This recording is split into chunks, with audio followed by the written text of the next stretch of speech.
So sometimes we see concerns with potential EV owners around the battery life and the sort of battery warranty.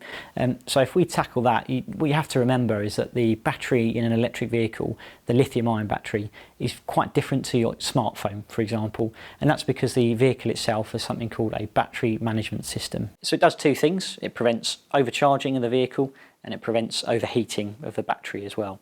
So for example, if you pull up to a rapid charging station, that's a lot of power going straight into the battery vehicle. So the battery management system will, about 80% level at that charge, it will drop down the power that the battery accepts, and that prevents overcharging, and that also prevents overheating, and both of those can cause damage to that lithium-ion battery.